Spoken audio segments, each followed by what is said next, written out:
Kỳ nhẹ bị chết thiêu men, kỳ nhẹ bị chết thiêu men, phải biến treo ta mi mới lên, phao mới lên. Ryan mèo,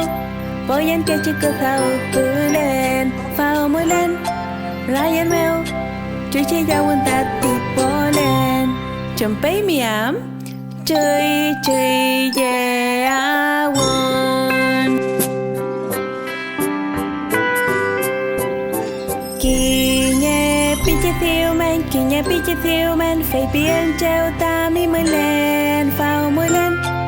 Ryan មែវបូយ៉ានកែជាកថៅគឺលែនហ្វាវមួយលែន Ryan មែវជួយជាយ៉ាវតាទីបលែន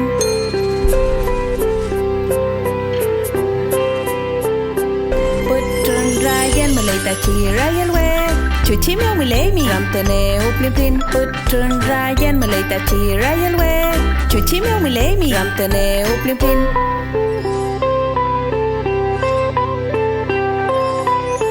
គី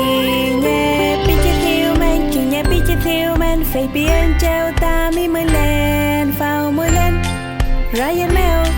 ជួយជាយ៉ាវតាទីបលែនពុតត្រន Ryan មកលេតាជី Ryan វ៉េជួយឈីមមួយលេមីរំតនេអូភ្លីភ្លីនពុតត្រន Ryan មកលេតាជី Ryan វ៉េជួយឈីមមួយលេមីរំតនេអូភ្លីភ្លីនគីញ៉ែពីជាធៀវមែនគីញ៉ែពីជាធៀវមែនហ្វេបៀនចៅតាមីមួយលែនហ្វាវមួយលែន Ryan មែវបូយ៉ានកែជាកថៅគឺលែនហ្វាវមួយលែន Ryan មែវជួយជាយ៉ាវតាទីបលែនហ្វេលេម៉ៃហ្វេវីឡាអ៊ីត្រកុំហ្វាវមួយលែន Ryan មែវជួយជាយ៉ាវតាទីបលែនហ្វេយេម៉ៃ